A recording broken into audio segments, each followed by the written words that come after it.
slavery, a cry for freedom, and a God who raises an unlikely hero.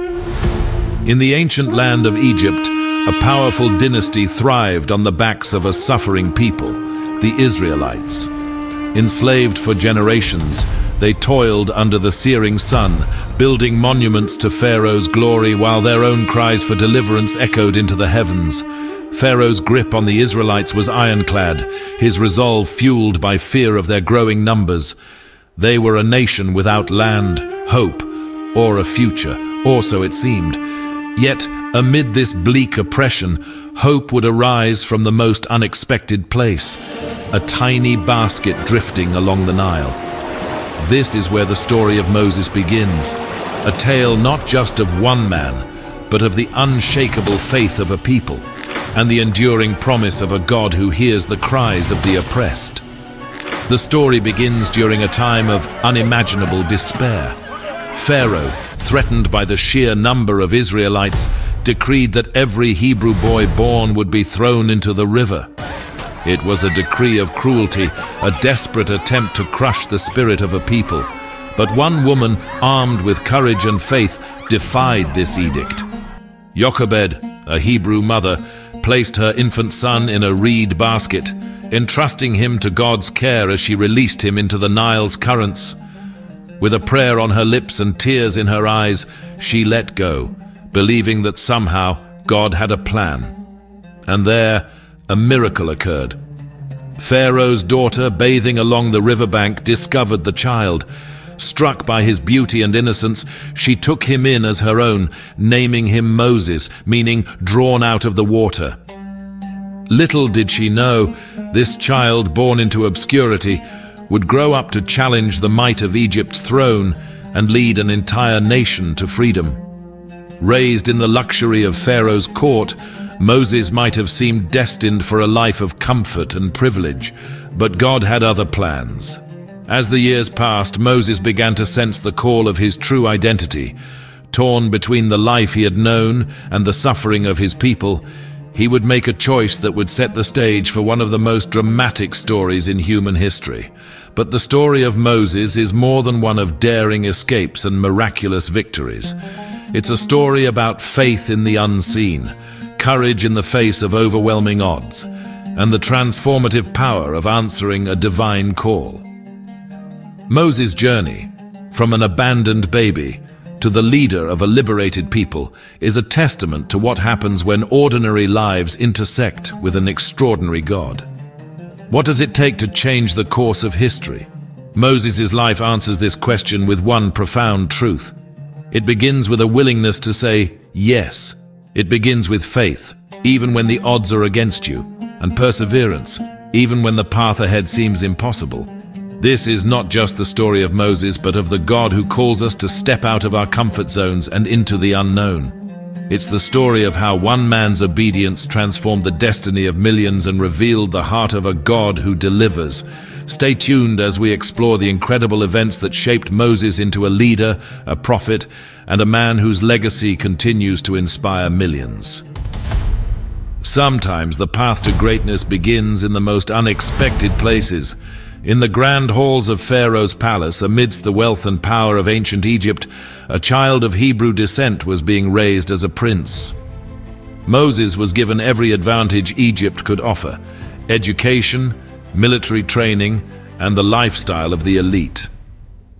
Yet, as the years passed, whispers of his origins began to tug at his heart. Who was he really? Was he an Egyptian prince?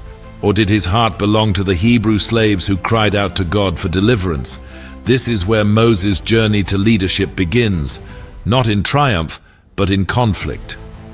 Moses' upbringing in Pharaoh's court, Exodus 2:10 recounts, "When the child grew older, she brought him to Pharaoh's daughter, and he became her son. She named him Moses because, she said, I drew him out of the water."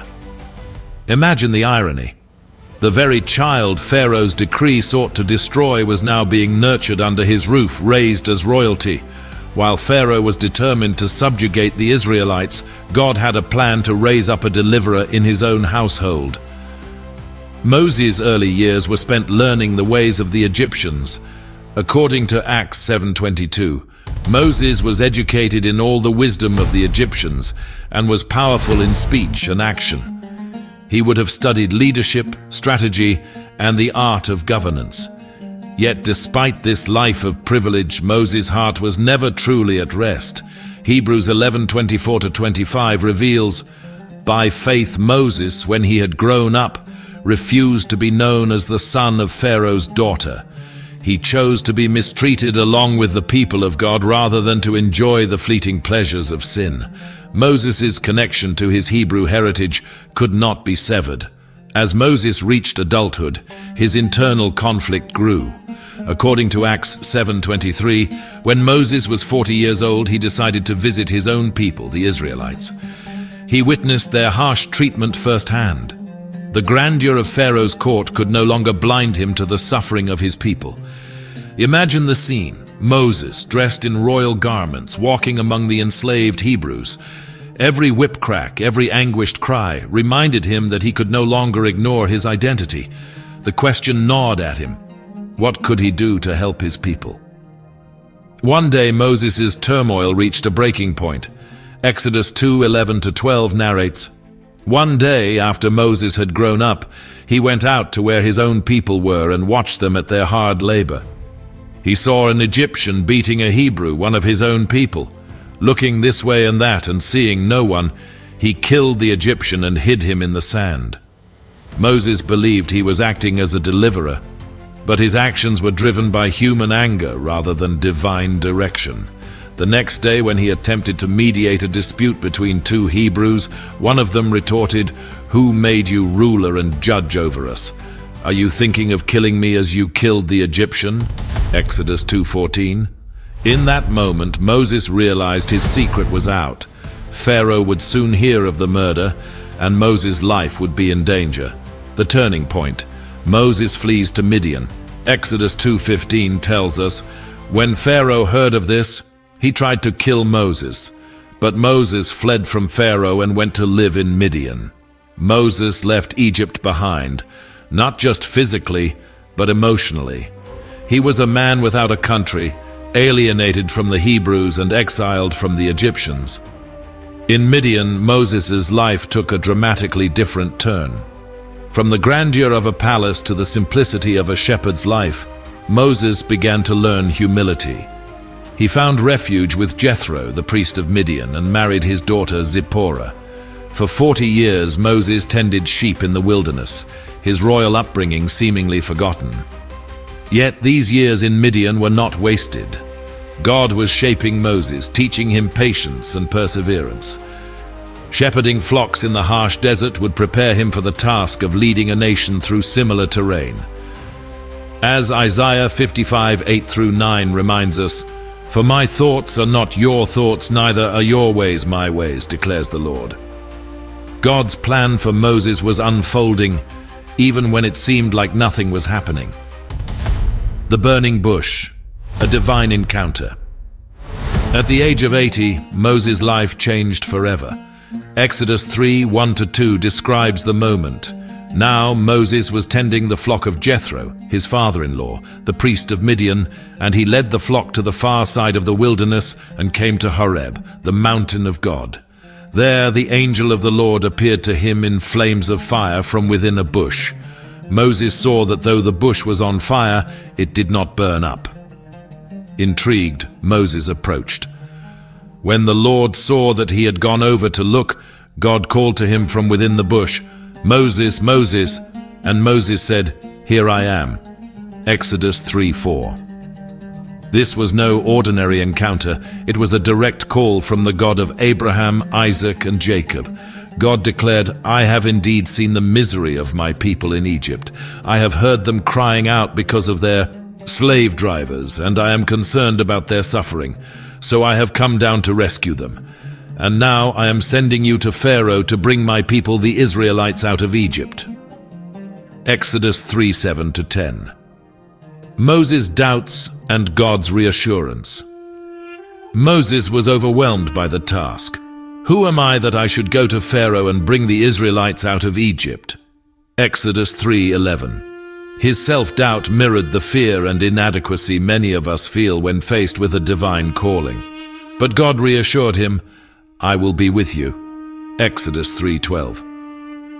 When Moses worried that the Israelites wouldn't believe him, God equipped him with miraculous signs: a staff that turned into a serpent, a hand that became leprous and then healed, and water from the Nile that would turn to blood.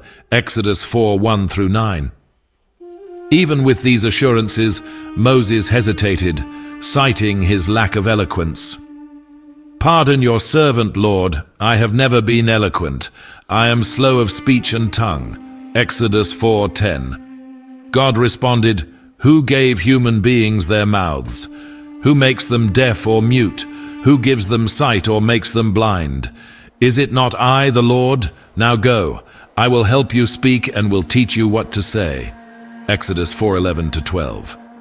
Finally, Moses accepted the call, with God appointing his brother Aaron as his spokesperson. Exodus 4:14-16. Together, they would confront Pharaoh and demand the release of the Israelites, obedience and the journey back to Egypt. Exodus 4:20 captures this turning point. So Moses took his wife and sons, put them on a donkey, and started back to Egypt. And he took the staff of God in his hand. The staff, an ordinary shepherd's tool, became a symbol of God's power. With every step toward Egypt, Moses demonstrated obedience, trusting that God would fulfill his promises. God does not call the qualified, he qualifies the called. Moses' journey from Pharaoh's court to the wilderness and back to Egypt reminds us that God's plans often defy human understanding. His calling was not based on Moses' qualifications, but on God's power to work through him.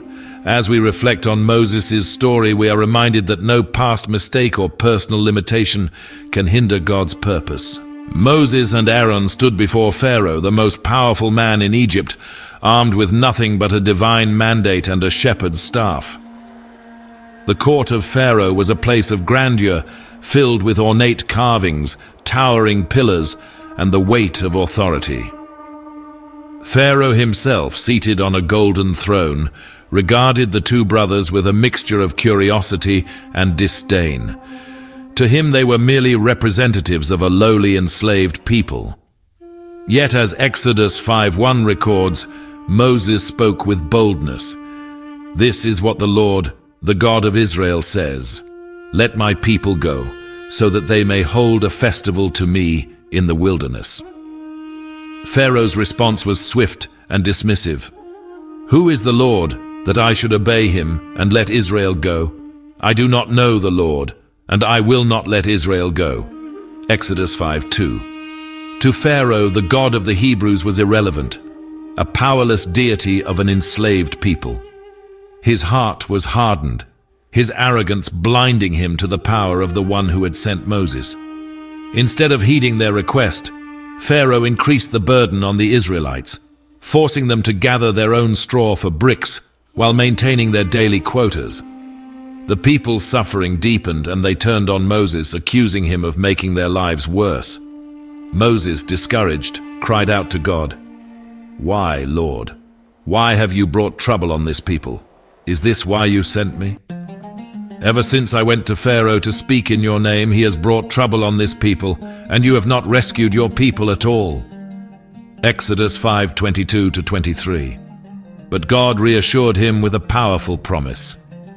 "Now you will see what I will do to Pharaoh. Because of my mighty hand, he will let them go. Because of my mighty hand, he will drive them out of his country." Exodus 6:1. Strengthened by God's assurance, Moses and Aaron returned to Pharaoh.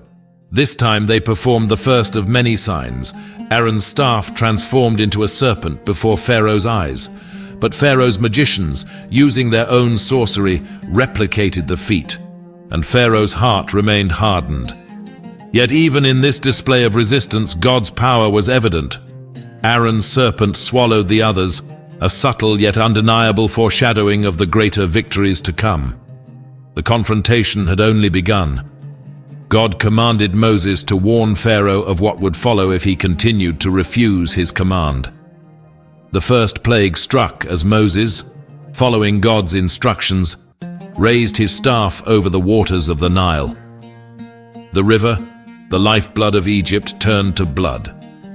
Fish died, the waters reeked, and the people were left to dig for drinking water. Yet Pharaoh's magicians imitated the miracle, and his heart grew harder still. 7 days passed, and Pharaoh's defiance remained unshaken. The second plague descended, frogs. They swarmed the land, entering homes, kitchens, and even Pharaoh's palace. The magicians again replicated the phenomenon, but it brought no relief. Overwhelmed by the nuisance, Pharaoh called for Moses and Aaron, promising to let the Israelites go if the frogs were removed. Moses prayed, and the frogs died out, but Pharaoh's promise proved empty. He reneged on his word, hardening his heart once more. Plague after plague followed, each one demonstrating the futility of Pharaoh's resistance. Gnats arose from the dust of the ground, a feat the magicians could not replicate, prompting them to exclaim, "This is the finger of God." Exodus 8:19. Yet Pharaoh remained unmoved. Swarms of flies descended, devastating livestock, crops, and the Egyptian sense of order. Disease struck their animals, boils afflicted their bodies, and hail destroyed their fields. At each step Pharaoh wavered, calling for Moses to plead for relief, only to harden his heart again once the plague was lifted. By the time locusts covered the land, devouring every green plant and leaving Egypt desolate, even Pharaoh's officials began to plead with him. "How long will this man be a snare to us? Let the people go, so that they may worship the Lord their God. Do you not yet realize that Egypt is ruined?" Exodus 10:7. But Pharaoh's pride was unyielding. He continued to bargain, offering to let only the men go or to impose conditions that fell short of God's command. Each compromise was rejected, for God's demand was clear. All of Israel, men, women, children, and livestock, must go. The 9th plague brought a darkness that could be felt, covering Egypt for 3 days. This was not a natural phenomenon, but a divine act, a complete blotting out of the sun, which the Egyptians worshipped as a god. Yet even this display of power failed to break Pharaoh's resolve.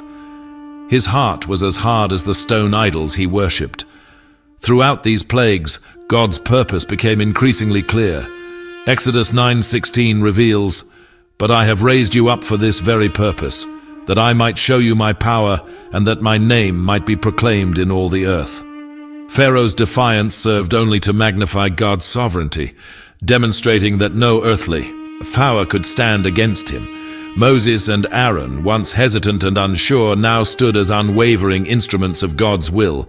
With each confrontation, they grew in faith and boldness, trusting that God's promises would be fulfilled. Yet the final and most devastating plague was still to come, a plague that would shatter Pharaoh's pride and force his hand. Egypt would never be the same. The plagues that struck Egypt were more than natural disasters. They were a deliberate demonstration of God's unmatched power, each one targeting the very foundations of Egyptian life, culture, and belief. Pharaoh, whose heart was hardened by pride and arrogance, stood as the symbol of resistance against God. Yet, with each act of divine judgment, it became increasingly clear that the God of the Hebrews was sovereign over all creation. The first plague came like a strike to the heart of Egypt. The Nile, the source of their life and prosperity, was turned into blood. Exodus 7:20-21 recounts, "Moses and Aaron did just as the Lord had commanded. He raised his staff in the presence of Pharaoh and his officials and struck the water of the Nile, and all the water was changed into blood. The fish in the Nile died, and the river smelled so bad that the Egyptians could not drink its water." The Nile was not just a river. It was the lifeblood of the nation and a symbol of fertility and sustenance. To see it transformed into a stinking flow of death sent a clear message. The gods of Egypt were powerless. Pharaoh's magicians managed to replicate this plague on a smaller scale, and Pharaoh hardened his heart. Yet, the people of Egypt began to feel the weight of what had happened. They dug around the Nile, desperately searching for drinkable water. 7 days passed, but Pharaoh's resolve remained unchanged. Then came the second plague, frogs in overwhelming numbers. They invaded homes, kitchens, bedrooms, and even Pharaoh's palace. Exodus 8:3-4 describes the scene vividly. The Nile will teem with frogs. They will come up into your palace and your bedroom and onto your bed, into the houses of your officials and on your people, and into your ovens and kneading troughs. Frogs, which were associated with the goddess Heket, a symbol of fertility, now became a curse. Pharaoh called for Moses and Aaron, promising to let the Israelites go if the frogs were removed. Moses prayed, and the frogs died out, but Pharaoh, true to his pattern, reneged on his word. The third plague came unannounced, gnats swarming from the dust of the ground. Unlike before, the magicians could not replicate this sign. They admitted to Pharaoh, "This is the finger of God." Exodus 8:19. Yet Pharaoh's heart remained hardened. The gnats were followed by flies, swarms that invaded every corner of Egyptian life. The fourth plague marked a turning point. While the Egyptians suffered under the flies, the Israelites in Goshen were spared. Exodus 8:22 records God's words, "But on that day I will deal differently with the land of Goshen, where my people live. No swarms of flies will be there, so that you will know that I, the Lord, am in this land." The distinction between Egypt and Israel continued with the fifth plague, which struck down the livestock of the Egyptians. Horses, donkeys, camels, cattle, sheep, and goats all perished, devastating the agricultural backbone of the nation. Yet not a single animal belonging to the Israelites was harmed. Even this did not move Pharaoh. The sixth plague brought boils, painful sores that afflicted both people and animals. This time, Pharaoh's magicians were not only unable to replicate the miracle, they were struck down by the boils themselves. Exodus 9:11 notes, "The magicians could not stand before Moses because of the boils that were on them and on all the Egyptians. Pharaoh, however, remained defiant." The seventh plague was a warning to Pharaoh and his officials. God, speaking through Moses, declared, "By now I could have stretched out my hand and struck you and your people with a plague that would have wiped you off the earth. But I have raised you up for this very purpose, that I might show you my power and that my name might be proclaimed in all the earth." Exodus 9:15-16. When Moses raised his staff, hail rained down on Egypt, mixed with fire. It struck down crops, trees, and livestock in the fields. Those who heeded Moses' warning and sheltered their servants and animals were spared, but those who ignored it suffered great loss. Pharaoh again called for Moses, admitting his sin, but once the hail stopped, he returned to his stubborn ways. Next came locusts, sweeping across the land and devouring everything left by the hail.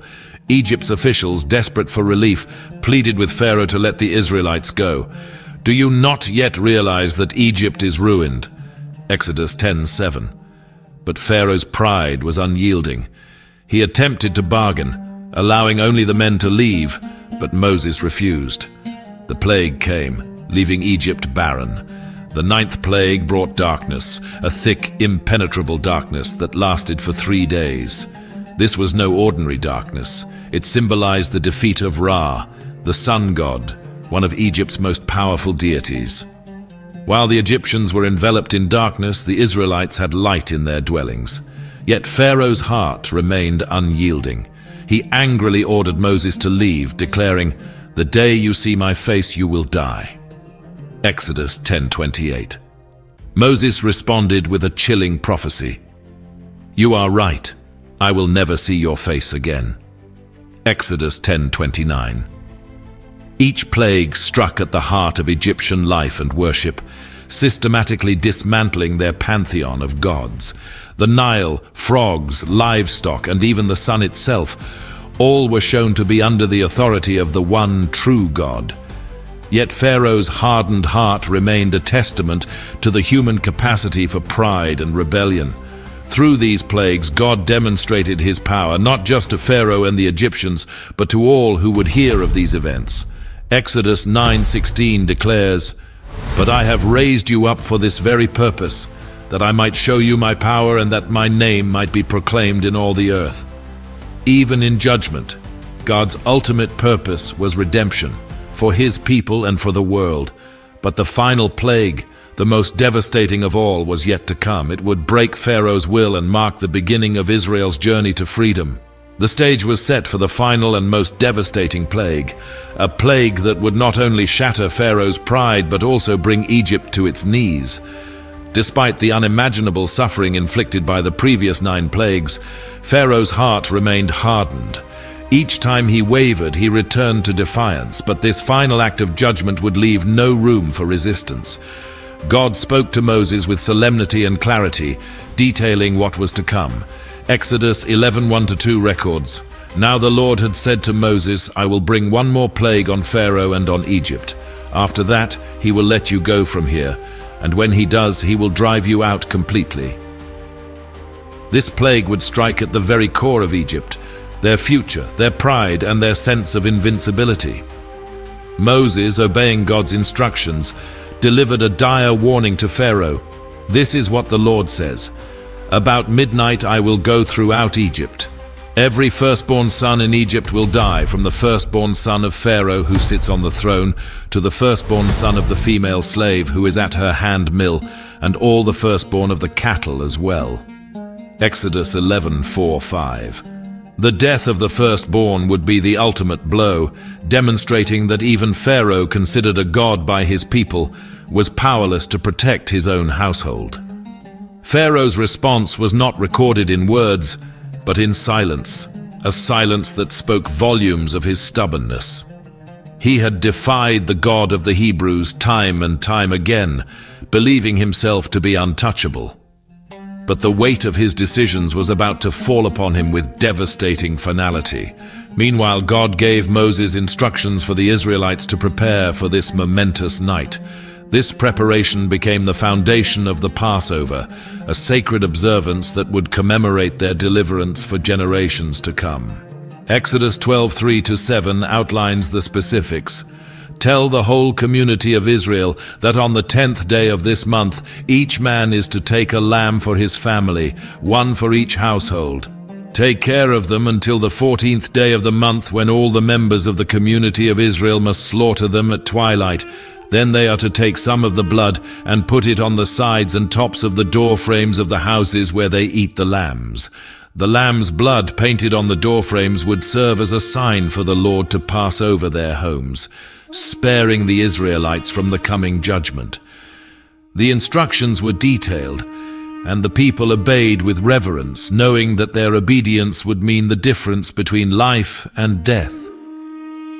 As midnight approached, a tense silence settled over Egypt. The Israelites, huddled in their homes, ate the Passover meal in haste as God had commanded. "Eat it in haste, it is the Lord's Passover."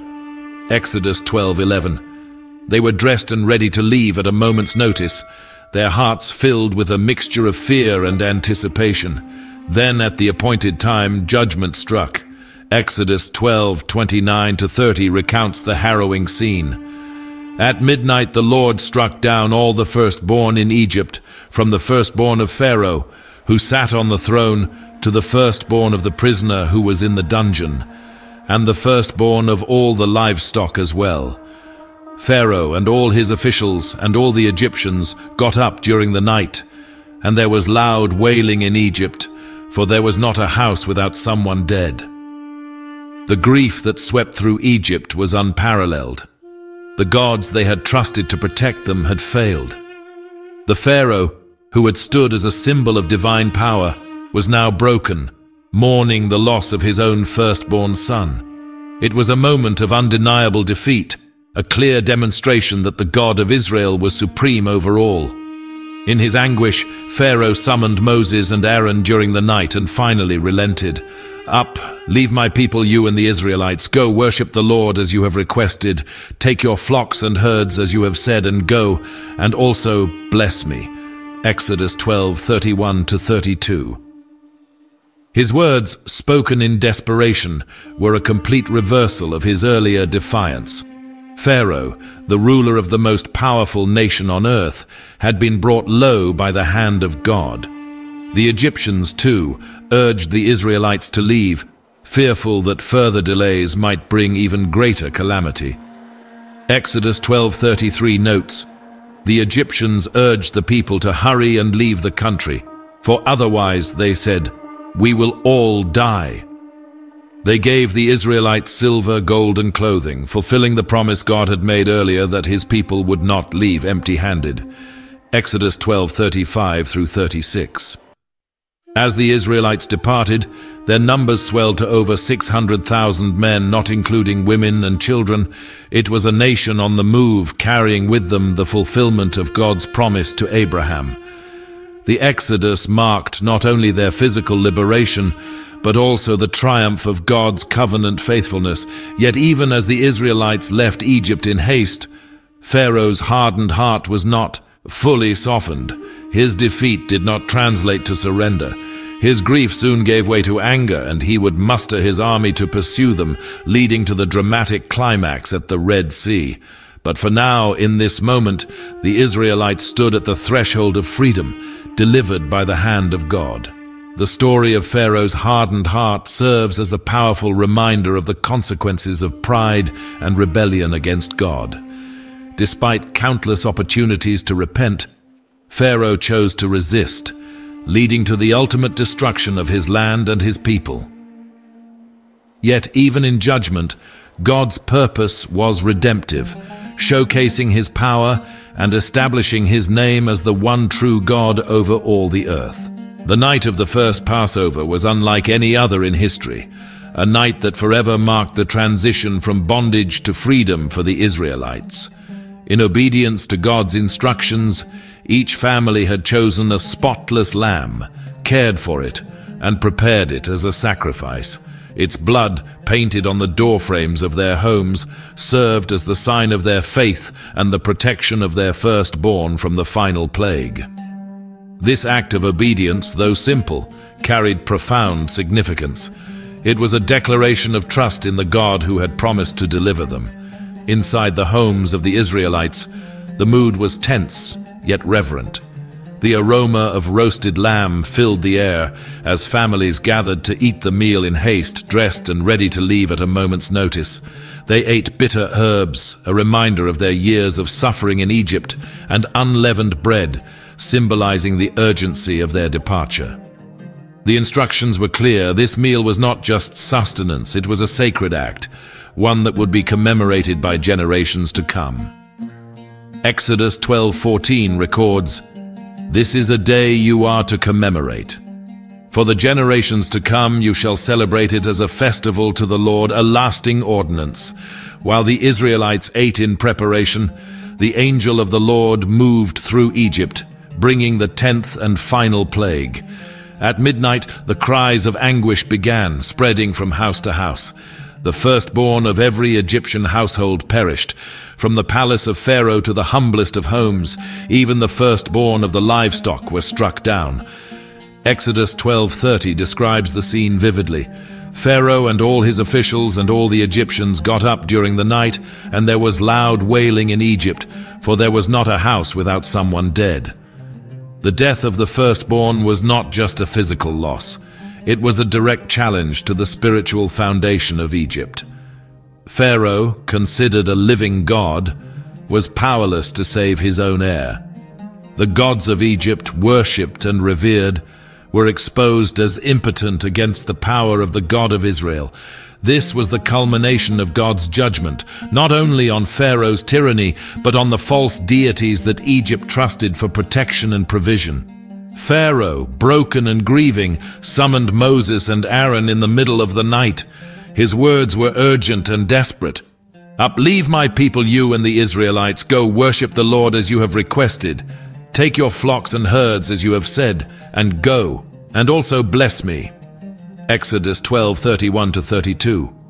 The once defiant ruler now begged for their departure, acknowledging the supremacy of the God he had tried to defy. The Egyptians too urged the Israelites to leave quickly. They were terrified, convinced that further delay would bring even greater destruction. Exodus 12:33 recounts, "The Egyptians urged the people to hurry and leave the country, for otherwise, they said, we will all die." In their haste, the Israelites packed their belongings and gathered their families. They took with them the unleavened bread dough wrapped in cloth, as they had no time to let it rise.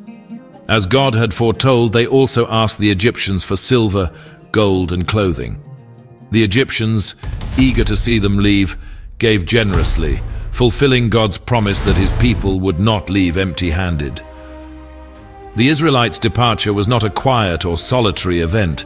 It was a massive exodus of over 600,000 men, not including women and children. Families, livestock, and belongings formed a great procession, moving toward freedom under the watchful guidance of Moses. This was the fulfillment of a promise made centuries earlier to Abraham, that his descendants would be freed from oppression and would inherit a land of their own. Genesis 15:14 had declared, "But I will punish the nation they serve as slaves, and afterward they will come out with great possessions." As the Israelites marched, they carried with them more than their belongings. They carried the bones of Joseph, who had long ago instructed his descendants to bring his remains out of Egypt. Exodus 13:19 notes, "Moses took the bones of Joseph with him because Joseph had made the Israelites swear an oath. He had said, 'God will surely come to your aid, and then you must carry my bones up with you from this place.'" This act symbolized the continuity of God's promises from one generation to the next. Though the path ahead was uncertain, the Israelites moved forward in faith, guided by the visible presence of God. By day, the Lord went ahead of them in a pillar of cloud, and by night in a pillar of fire. Exodus 13:21-22 describes this extraordinary provision. By day, the Lord went ahead of them in a pillar of cloud to guide them on their way, and by night in a pillar of fire to give them light, so that they could travel by day or night. Neither the pillar of cloud by day nor the pillar of fire by night left its place in front of the people. This divine guidance reassured the Israelites that they were not alone. God himself was leading them toward the fulfillment of his promises. Yet, even as they celebrated their newfound freedom, the Israelites were about to face one of their greatest tests. Pharaoh, though humbled, was not finished. His grief and despair would soon give way to anger and vengeance, setting the stage for one of the most dramatic and faith-testing moments in their journey: the crossing of the Red Sea. As dawn broke over Egypt, the land was marked by an eerie silence. The cries of grief that had filled the night were now replaced by the hurried preparations of the Israelites. After generations of bondage, the moment they had longed for had finally arrived. The Israelites were leaving Egypt, not as individuals or scattered families, but as a unified nation under God's guidance. The Exodus was an extraordinary sight. Over 600,000 men, accompanied by women, children, and livestock, formed a vast multitude moving out of the land of their oppression. Exodus 12:37-38 records, the Israelites journeyed from Ramesses to Sukkoth. There were about 600,000 men on foot, besides women and children. Many other people went up with them, and also large droves of livestock, both flocks and herds. Among them were not only the descendants of Jacob, but also others who had witnessed the plagues and recognized the power of the God of Israel. They too joined the journey, seeking freedom and hope.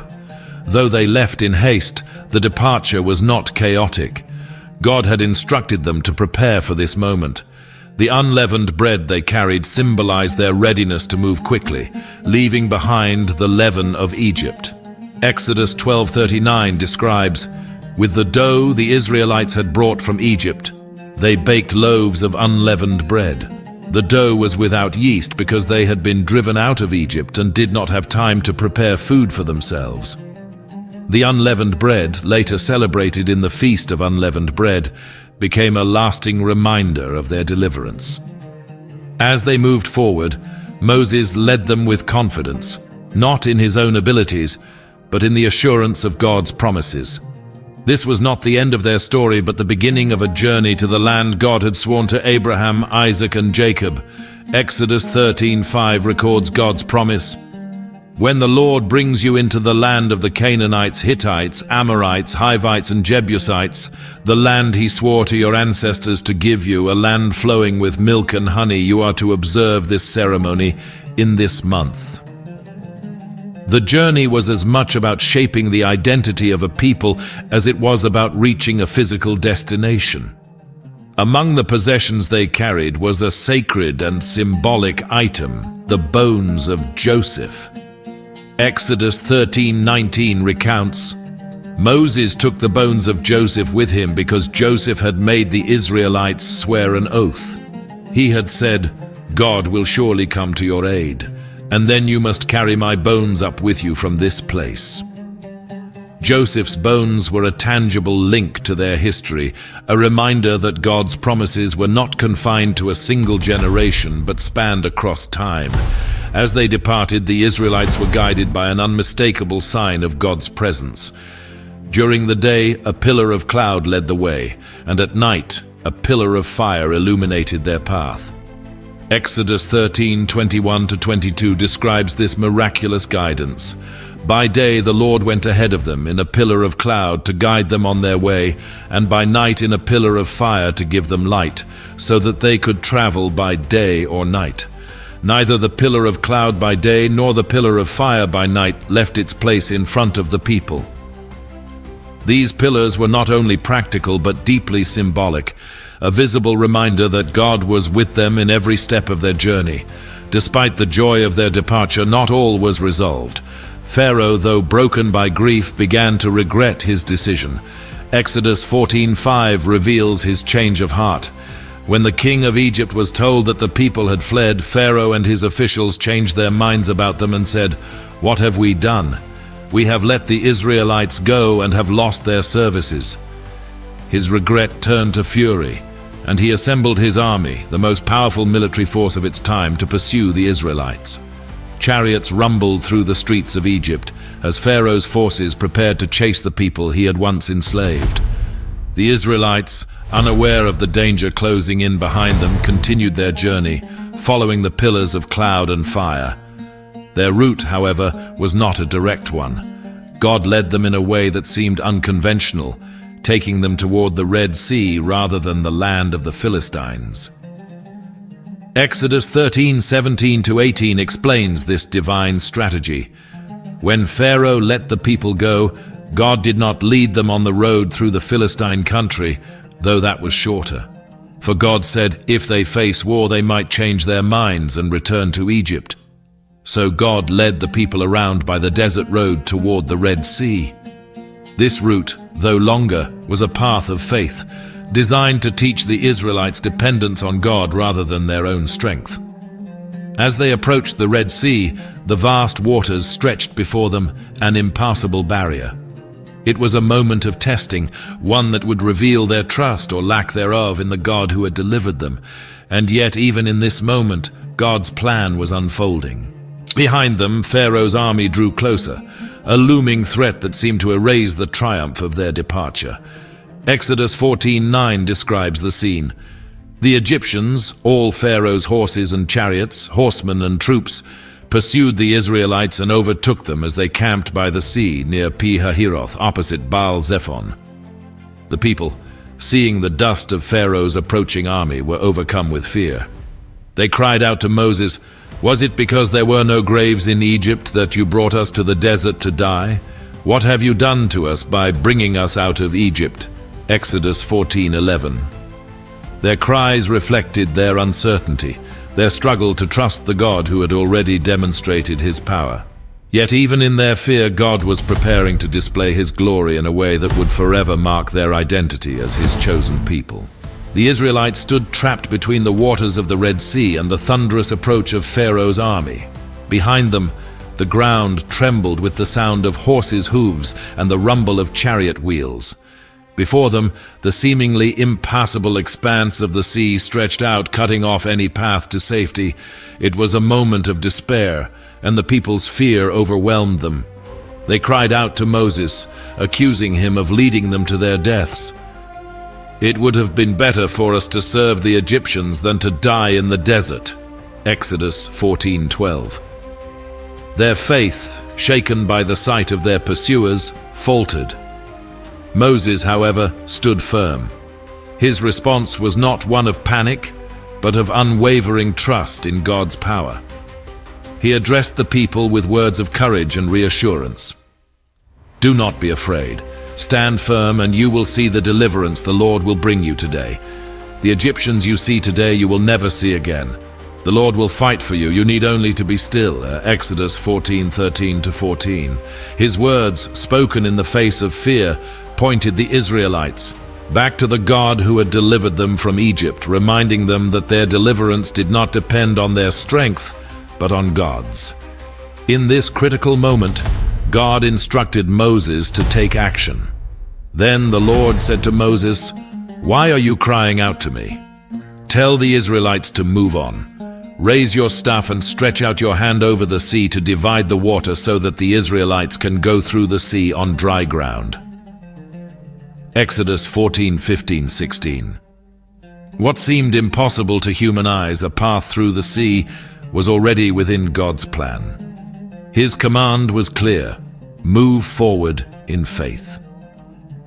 As Moses obeyed, an extraordinary miracle unfolded. The pillar of cloud that had been guiding the Israelites moved behind them, standing between the camp of Israel and the Egyptian army.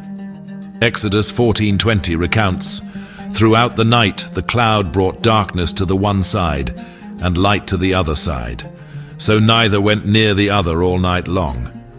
God himself shielded his people, giving them time to prepare for their journey through the sea.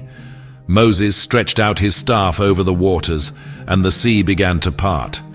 A strong east wind blew throughout the night, driving back the waters and creating a pathway of dry land. Walls of water rose on either side, towering over the newly revealed path.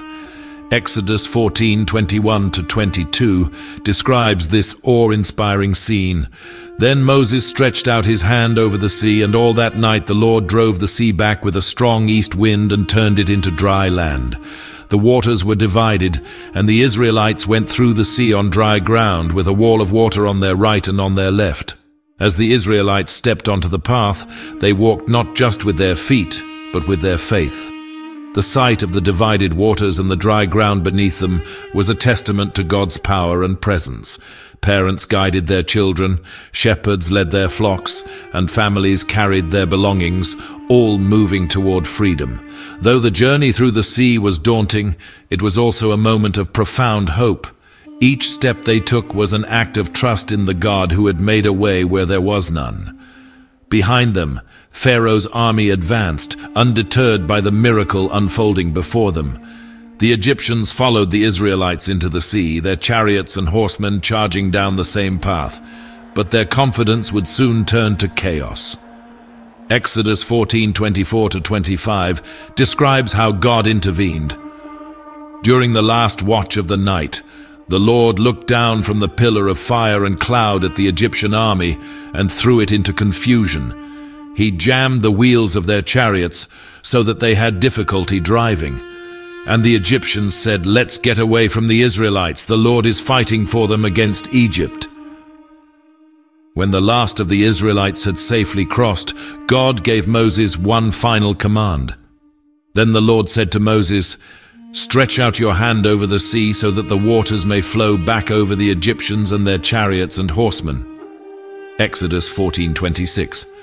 As Moses obeyed, the waters returned to their place, crashing down upon the pursuing army.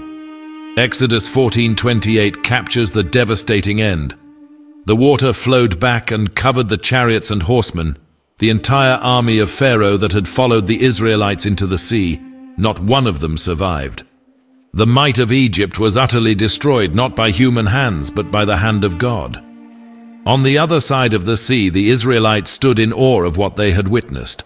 They were no longer slaves, but a free people, delivered by their God. Exodus 14:31 recounts their response.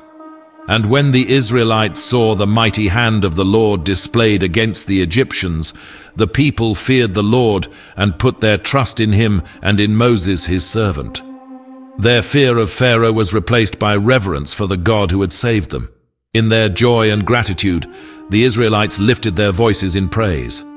Exodus 15 records the Song of the Sea, a hymn celebrating God's victory. The Lord is my strength and my defense. He has become my salvation. He is my God, and I will praise him, my father's God, and I will exalt him. The Lord is a warrior. The Lord is his name. Exodus 15:2-3. Their song echoed across the desert, a declaration of freedom and faith in the God who had proven himself faithful. The crossing of the Red Sea was not just a miraculous event, it was a defining moment in the story of God's people. It demonstrated that faith in God could overcome the greatest obstacles and that his power was sufficient to deliver his people from any enemy. For generations to come, the story of the sea would be retold as a reminder of God's faithfulness, his power, and his unwavering commitment to his covenant. The wilderness stretched endlessly before the Israelites, its barren landscape offering no sign of food or water. Though they had witnessed the miraculous power of God at the Red Sea, their faith wavered in the face of scarcity. As the initial excitement of their freedom gave way to the harsh realities of desert life, the people began to grumble against Moses and Aaron. They said, "If only we had died by the Lord's hand in Egypt. There we sat around pots of meat and ate all the food we wanted, but you have brought us out into this desert to starve this entire assembly to death." Exodus 16:3. Their words reflected not just hunger, but a deeper struggle to trust in God's provision. God, however, responded to their complaints with grace rather than judgment. He made a promise to provide for his people in a way that would not only meet their physical needs, but also teach them to rely on him. Exodus 16:4 records his words to Moses, "I will rain down bread from heaven for you. The people are to go out each day and gather enough for that day. In this way I will test them and see whether they will follow my instructions." This bread from heaven, later called manna, was unlike anything the Israelites had ever seen. It appeared each morning as a fine, flaky substance covering the ground, and when the Israelites saw it for the first time, they asked, "What is it?" Which is exactly what the word manna means. Exodus 16:15. Moses explained that this was the bread God had provided for them to eat. Each family was to gather only what they needed for the day, a clear demonstration that their sustenance depended on daily obedience and trust. Any attempt to hoard the manna resulted in spoiled and maggot-infested food by the next morning, except for the sixth day, when they were instructed to gather a double portion in preparation for the Sabbath. This rhythm of provision and rest reinforced the idea that God was not only their provider, but also their source of rest and sanctification. The manna was a tangible reminder of God's faithfulness, but it wasn't the only miracle of provision in the wilderness. As they traveled further, they encountered another critical challenge: the lack of water. In the desert, the intense heat and dry conditions made water a matter of survival. Once again, the people grumbled against Moses, saying, "Why did you bring us up out of Egypt to make us and our children and livestock die of thirst?" Exodus 17:3. Their complaints revealed not just their physical desperation, but their ongoing struggle to believe that God would sustain them. In response to their cries, God instructed Moses to take his staff, the same staff that had parted the Red Sea, and strike a rock at Horeb. Exodus 17:6 describes what happened next. "I will stand there before you by the rock at Horeb. Strike the rock, and water will come out of it for the people to drink." When Moses struck the rock, fresh water flowed out, quenching the thirst of the entire nation. This miraculous provision underscored God's ability to meet their needs in ways that defied natural expectations. The Apostle Paul would later reflect on this event in 1 Corinthians 10:4, describing the rock as a symbol of Christ, the spiritual source of living water. Despite these miracles, the wilderness journey was marked by a cycle of human frailty and divine faithfulness. Each time the Israelites faced a new challenge, their faith faltered, and each time God demonstrated his provision in ways that affirmed his presence among them. The manna and the water from the rock were not just acts of physical sustenance, but profound signs that God was shaping his people, teaching them to trust him in every circumstance. Yet the lessons of the wilderness were not just about provision, they were about dependence.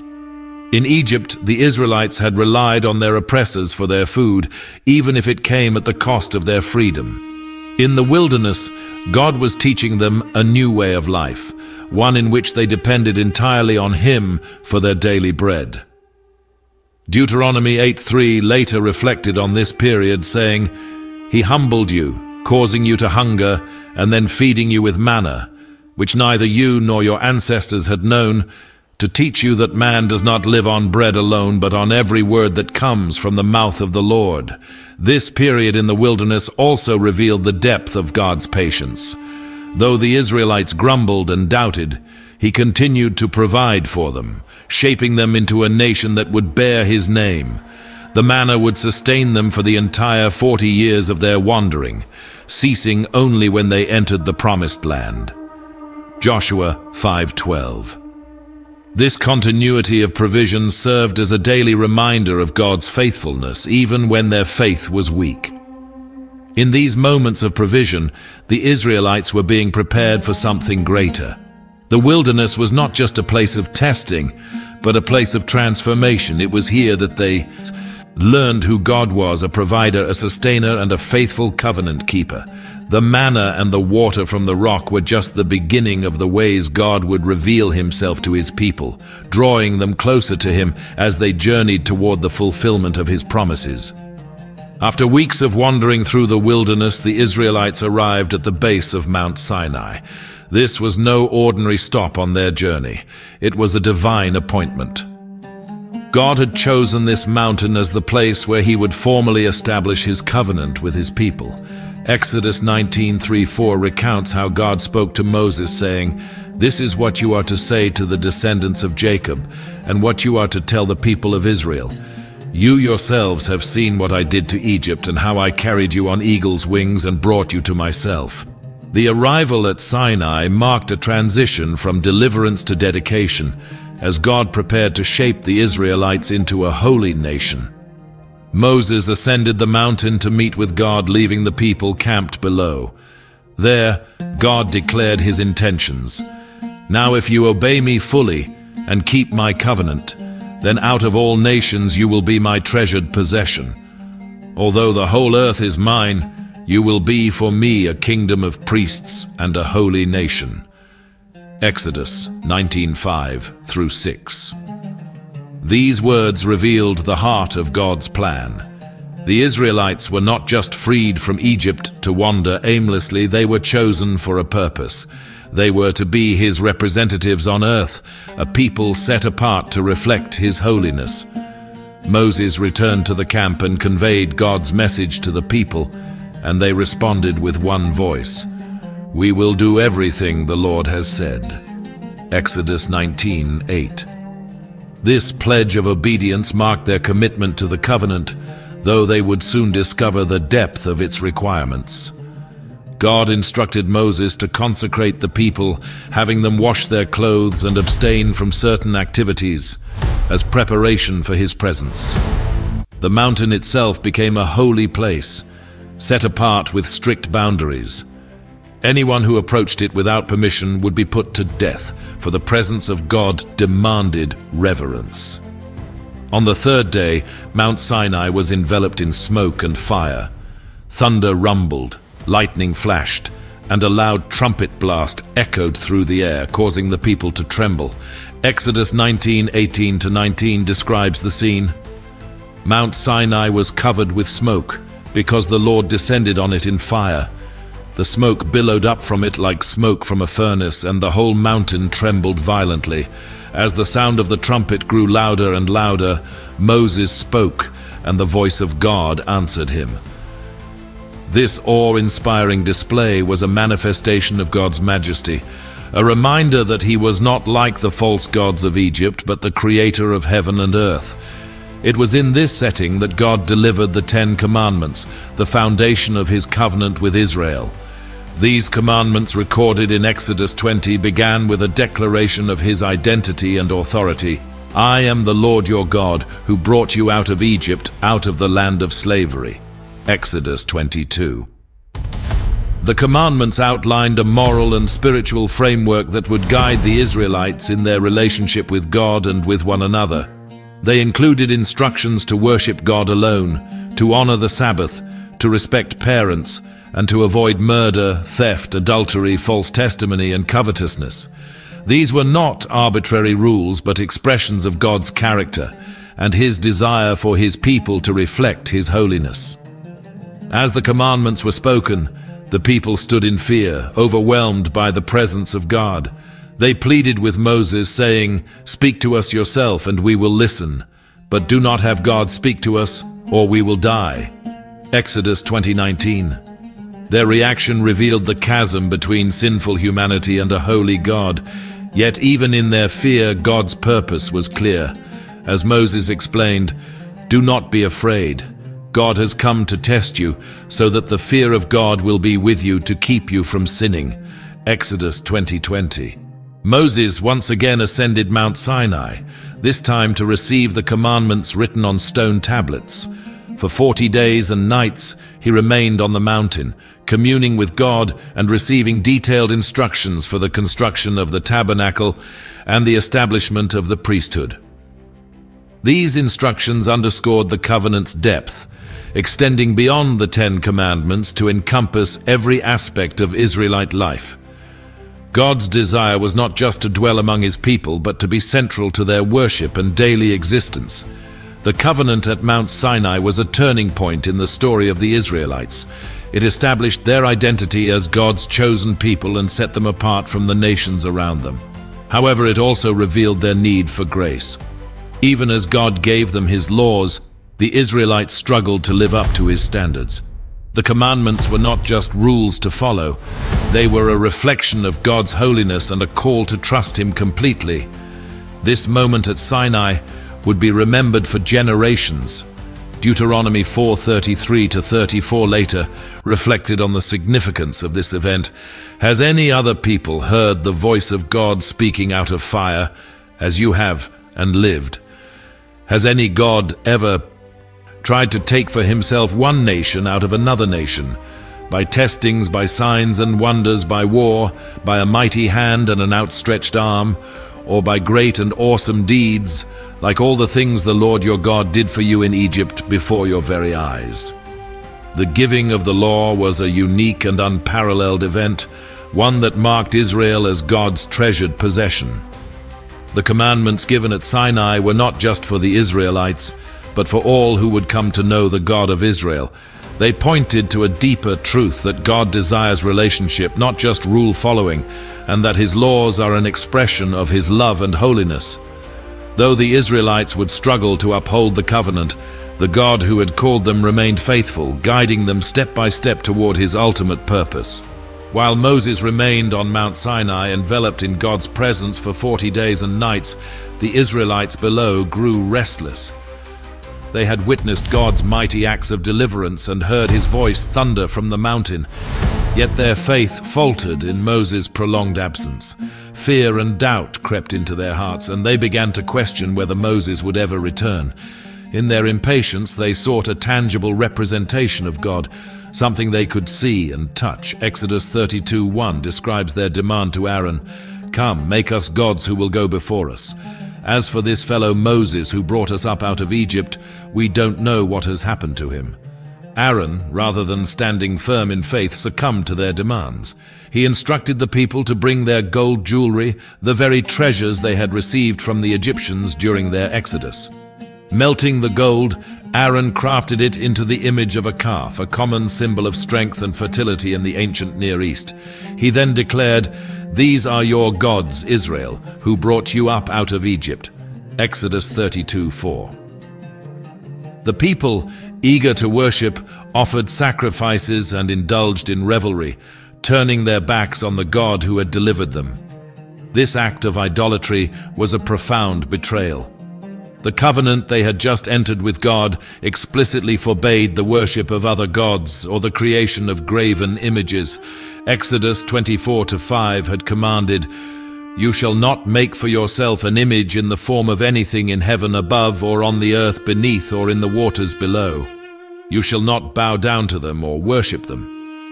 Yet in their impatience and lack of trust, the Israelites broke this foundational commandment. High on Mount Sinai, God informed Moses of the people's actions. His anger burned against them, and he declared his intention to destroy them and start anew with Moses. Exodus 32:9-10 records his words, "I have seen these people, and they are a stiff-necked people. Now leave me alone so that my anger may burn against them, and that I may destroy them. Then I will make you into a great nation." But Moses, demonstrating the heart of an intercessor, pleaded with God to relent. He appealed to God's reputation among the nations and his promises to Abraham, Isaac, and Jacob. "Turn from your fierce anger, relent, and do not bring disaster on your people." Exodus 32:12. Moved by Moses' prayer, God relented from bringing immediate destruction upon the Israelites. However, the consequences of their sin would still be severe.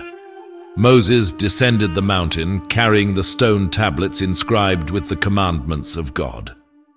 As he approached the camp and saw the golden calf and the revelry surrounding it, his anger burned hot. In a dramatic act of judgment, he threw the tablets to the ground, shattering them at the foot of the mountain. This symbolic act reflected the breaking of the covenant by the people's sin. Moses confronted Aaron, demanding an explanation. Aaron's response revealed not only his guilt, but also his attempt to shift blame. "Do not be angry, my lord," he said. "You know how prone these people are to evil. They said to me, 'Make us gods who will go before us.' So I told them, 'Whoever has any gold jewelry, take it off.' Then they gave me the gold, and I threw it into the fire, and out came this calf." Exodus 32:22-24. Aaron's excuse, both implausible and irresponsible, underscored his failure as a leader in Moses' absence. Moses took decisive action to purge the camp of idolatry. He ground the golden calf into powder, scattered it on the water, and made the Israelites drink it, a bitter reminder of their sin. He then stood at the camp's entrance and called for those who remained loyal to the Lord. The Levites answered his call, and under Moses' direction they carried out God's judgment on the unrepentant, resulting in the loss of about 3,000 lives that day. Exodus 32:26-28. Though the immediate crisis was quelled, the consequences of the golden calf incident extended beyond the loss of life. Moses once again ascended Mount Sinai to plead for God's forgiveness on behalf of the people. His prayer was bold and selfless, "God, but now please forgive their sin, but if not, then blot me out of the book you have written." Exodus 32:32. God responded with both justice and mercy.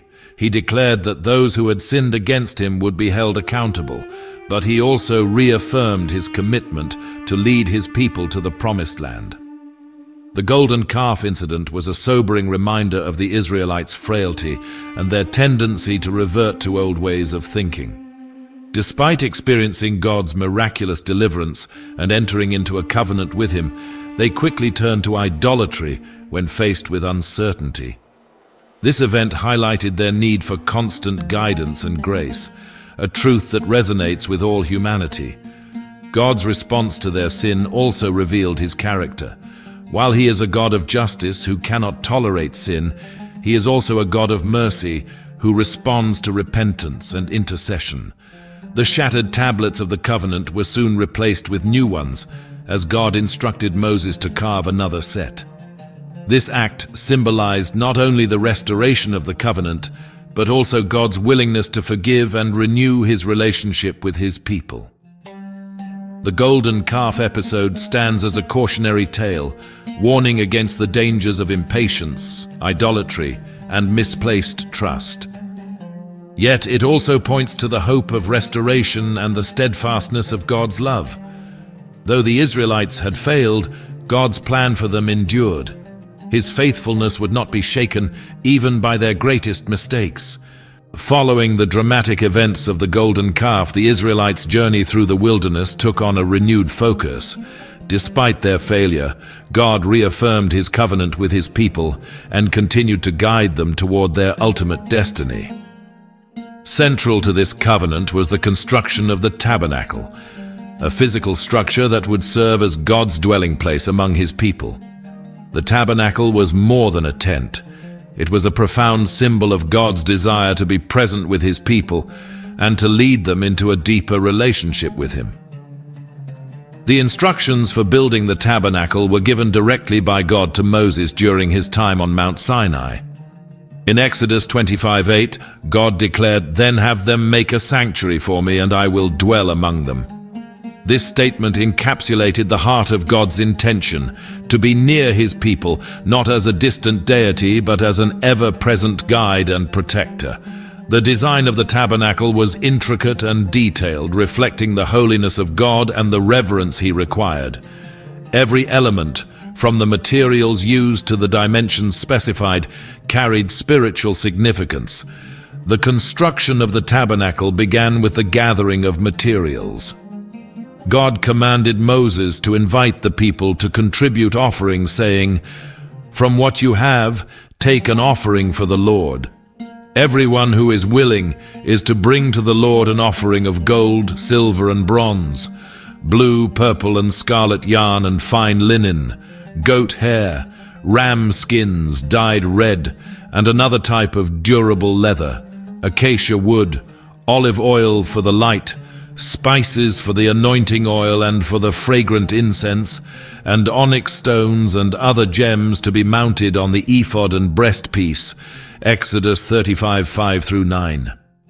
The people responded with extraordinary generosity, bringing so much that Moses eventually had to tell them to stop. This outpouring of resources reflected their renewed commitment to God after the golden calf incident. The tabernacle was designed as a portable structure, enabling the Israelites to carry it with them as they traveled. Its layout included three main sections: the outer court, the holy place, and the most holy place, or the Holy of Holies. The outer court was open to all Israelites and contained the bronze altar for sacrifices and the bronze basin for ceremonial washing. These elements symbolized purification and atonement, preparing the people to approach God. The holy place, accessible only to the priests, housed the table of showbread, the golden lampstand, and the altar of incense. Each item carried profound spiritual meaning. The table of showbread held 12 loaves of bread, representing the 12 tribes of Israel and God's provision for his people. The golden lampstand, crafted with branches resembling an almond tree, provided light, symbolizing God's guidance and presence. The altar of incense, placed before the veil leading to the most holy place, represented the prayers of the people rising to God. At the heart of the tabernacle was the most holy place, separated from the holy place by a thick veil. Inside this sacred space was the Ark of the Covenant, a wooden chest overlaid with gold. The Ark contained the stone tablets of the 10 Commandments, Aaron's rod that budded, and a jar of manna, reminders of God's covenant, leadership, and provision. The Ark's cover, known as the mercy seat, was flanked by 2 golden cherubim with their wings outstretched.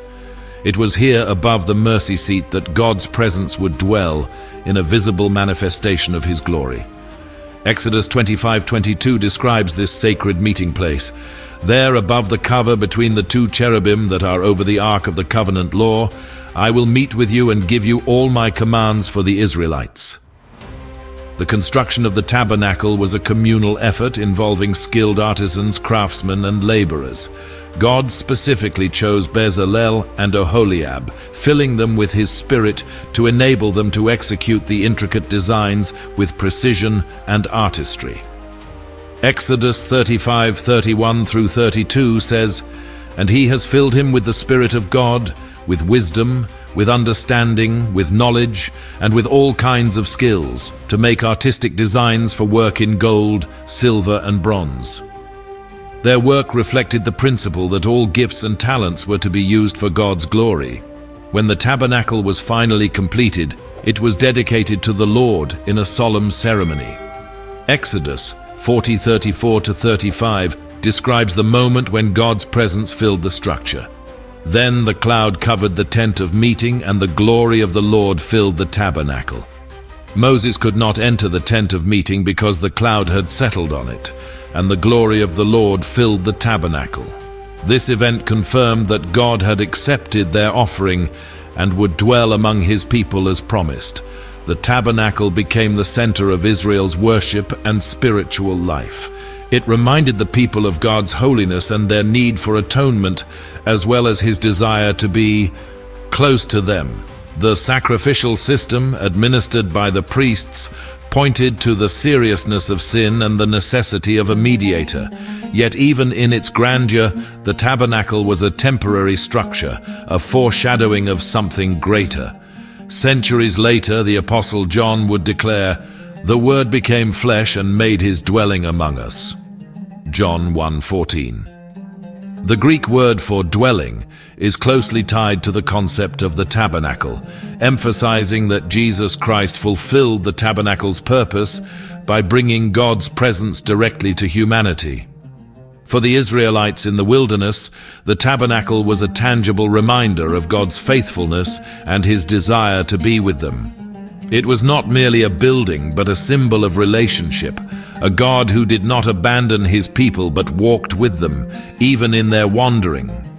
Through the tabernacle, God's glory was made visible, and his covenant promises were reaffirmed, shaping the identity of his chosen people.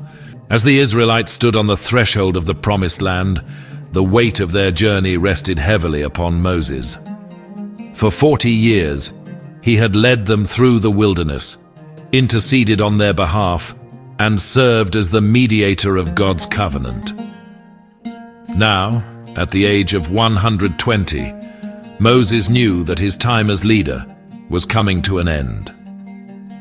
Though he had longed to enter the land of promise, God had revealed to him that this honor would not be his. Instead, he was tasked with preparing the people to enter under the leadership of Joshua, his faithful assistant and God's chosen successor. Before his departure, Moses gathered the nation to deliver a series of farewell speeches recorded in the book of Deuteronomy.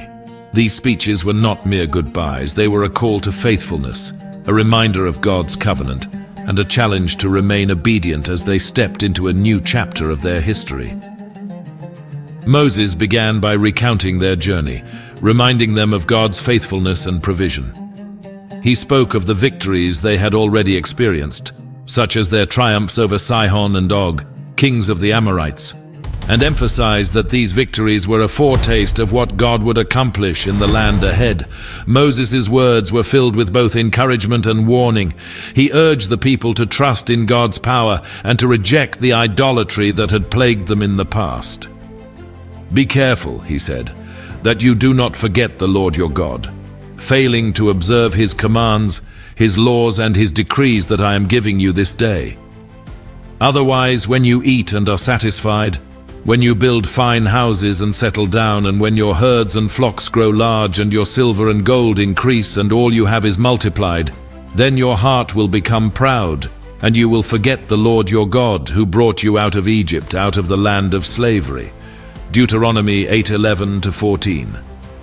His warnings were rooted in a deep understanding of human nature, shaped by years of leading a people prone to forgetfulness and rebellion. Moses also emphasized the importance of the law which he had received from God on Mount Sinai.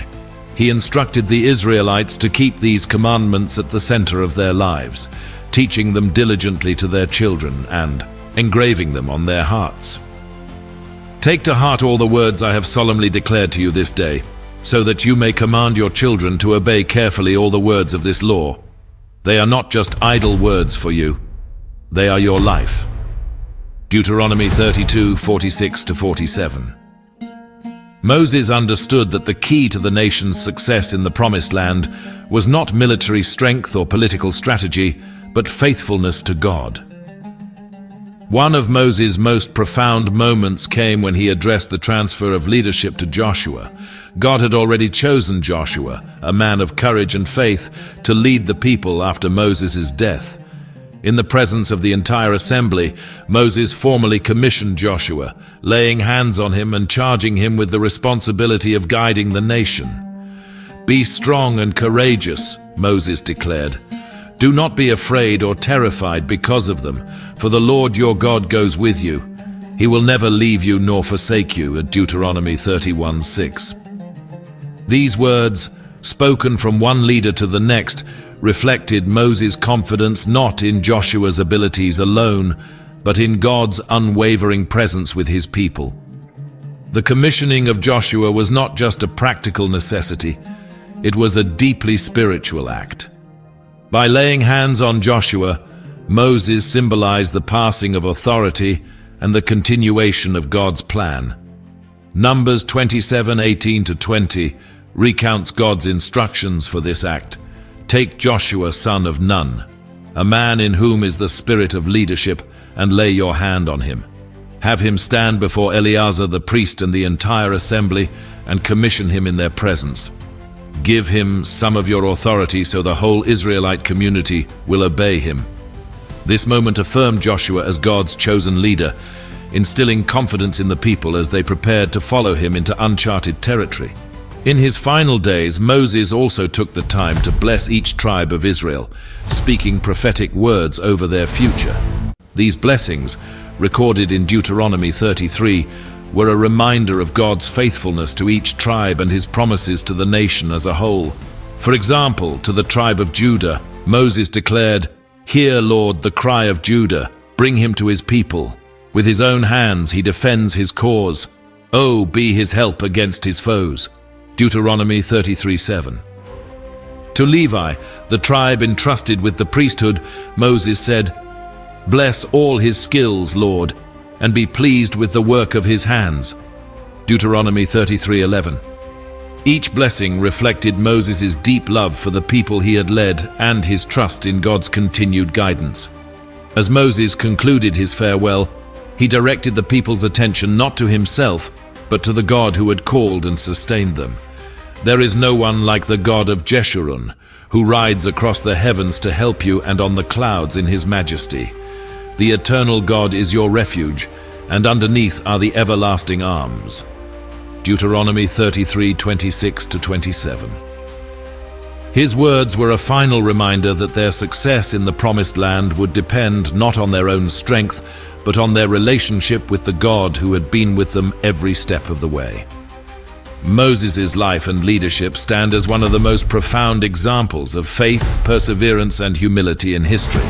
From his dramatic beginnings as an infant hidden in a basket to his final days overlooking the promised land he would not enter, Moses embodied the complexities of human frailty and divine purpose.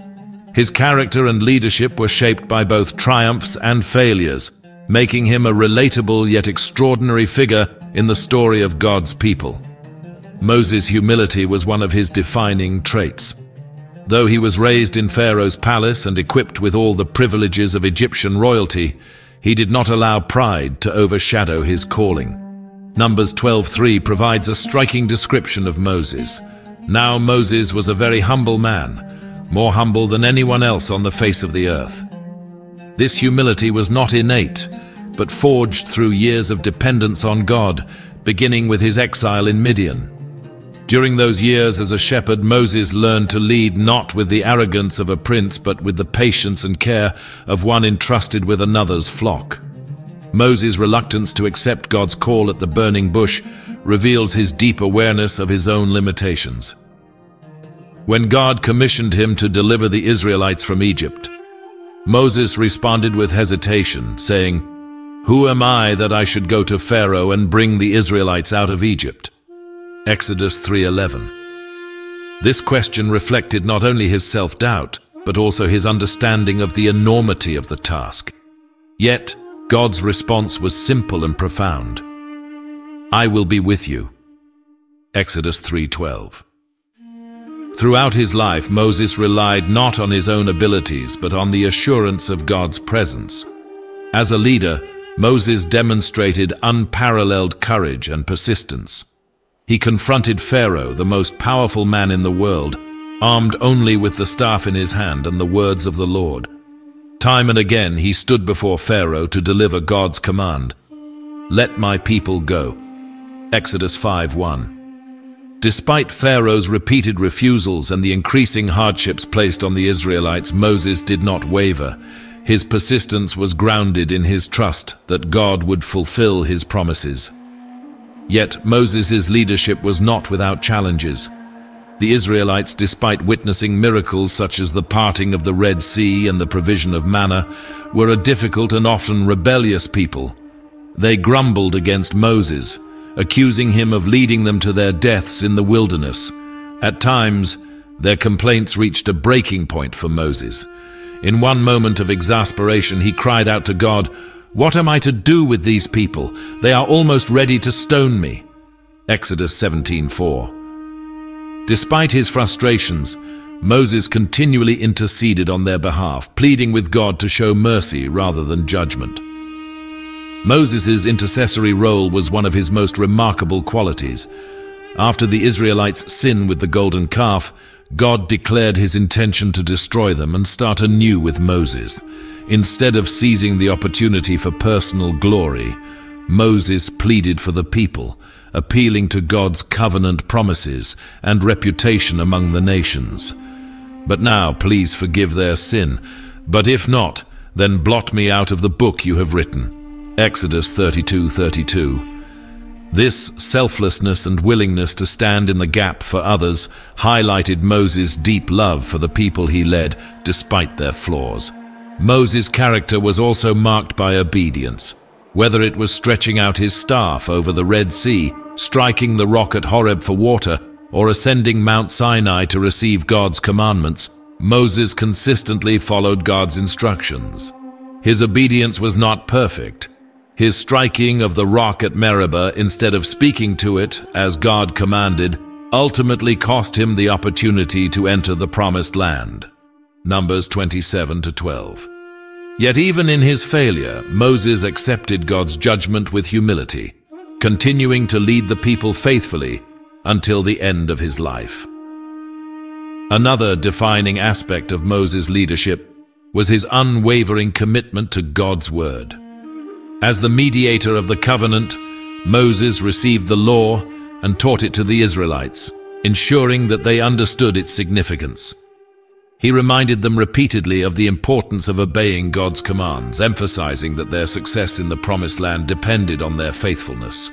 Deuteronomy 6:4-7 encapsulates this focus. "Hear, O Israel, the Lord our God, the Lord is one. Love the Lord your God with all your heart and with all your soul and with all your strength. These commandments that I give you today are to be on your hearts. Impress them on your children." Moses' character also revealed his deep trust in God's sovereignty. He understood that his role was part of a larger plan, one that extended beyond his lifetime. Though he was denied entry into the Promised Land, Moses did not question God's decision. Instead, he continued to prepare the people and commission Joshua, ensuring a smooth transition of leadership.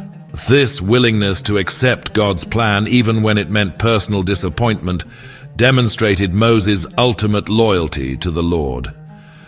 As a leader, Moses left an indelible legacy. He was not perfect, but his life was a testament to the power of faith and obedience. Hebrews 11:24-27 reflects on Moses' choices. By faith, Moses, when he had grown up, refused to be known as the son of Pharaoh's daughter. He chose to be mistreated along with the people of God, rather than to enjoy the fleeting pleasures of sin. He regarded disgrace for the sake of Christ as of greater value than the treasures of Egypt, because he was looking ahead to his reward.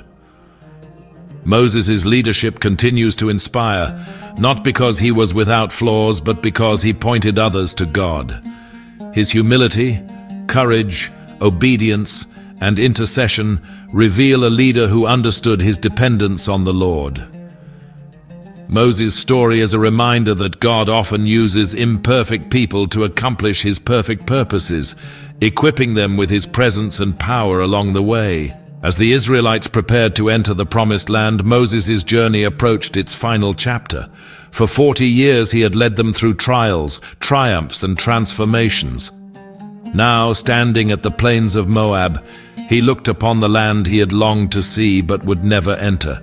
God had made it clear that Moses would not cross the Jordan because of his disobedience at Meribah, where he struck the rock instead of speaking to it as commanded. Despite this consequence, Moses accepted God's decision with humility, devoting his final days to ensuring that the people were prepared for what lay ahead. Moses' last act of leadership was marked by profound wisdom and care. He gathered the people to deliver a series of final instructions and blessings recorded in Deuteronomy. His speeches were a reflection of his heart for the nation he had shepherded for so long. He reminded them of God's faithfulness throughout their journey, recounting the miraculous deliverance from Egypt, the provision of manna and water in the wilderness, and the victories over their enemies. These memories were not just history lessons, but calls to trust the God who had brought them this far. Moses also reiterated the covenant and the law, urging the Israelites to remain obedient to God's commands. He knew the challenges they would face in the Promised Land, the temptation to adopt the practices of the surrounding nations and the danger of forgetting the Lord in times of prosperity. "Be careful," he warned, "that you do not forget the Lord your God, failing to observe his commands, his laws, and his decrees that I am giving you this day. Otherwise, when you eat and are satisfied, when you build fine houses and settle down, then your heart will become proud, and you will forget the Lord your God."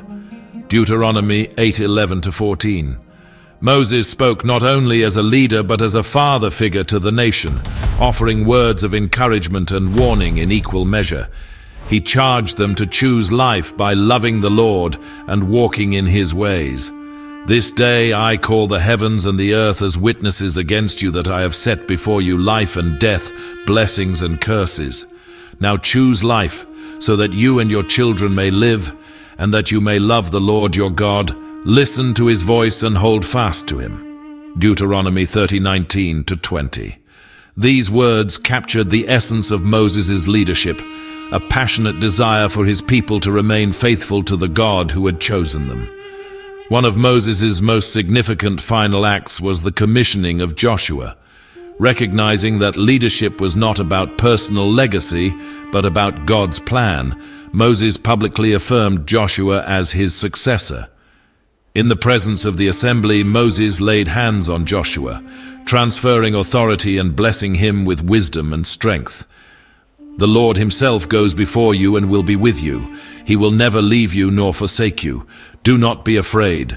Do not be discouraged." Deuteronomy 31:8. This act of commissioning was both practical and spiritual, ensuring continuity in leadership and reminding the people that God, not Moses, was the true leader of Israel.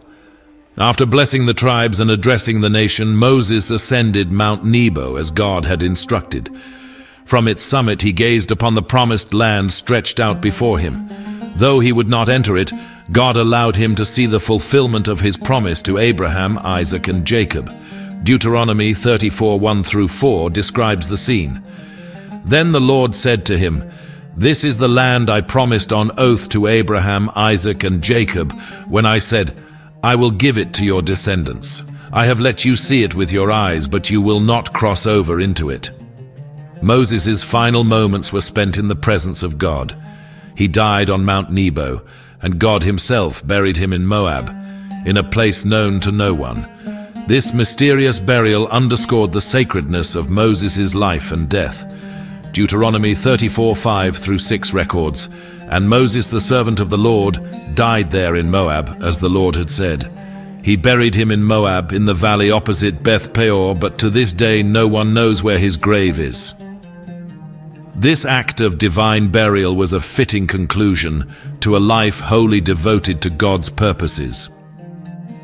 The Israelites mourned Moses' death for 30 days, recognizing the magnitude of his leadership and the loss of their faithful shepherd. Deuteronomy 34:10 reflects on his unique role in God's plan. Since then, no prophet has risen in Israel like Moses, whom the Lord knew face to face, who did all those signs and wonders the Lord sent him to do in Egypt, to Pharaoh, and to all his officials, and to his whole land. Moses was more than a leader. He was a mediator, a prophet, and a servant who walked closely with God. Though Moses' earthly journey ended on Mount Nebo, his legacy endured. He had faithfully passed the baton to Joshua, ensuring that the people were ready to move forward under God's guidance. More importantly, Moses' life pointed to a greater story of redemption. His role as a deliverer and mediator foreshadowed the ultimate deliverer, Jesus Christ, who would bring humanity into eternal freedom. For the Israelites, Moses' death marked the end of an era, but not the end of their story.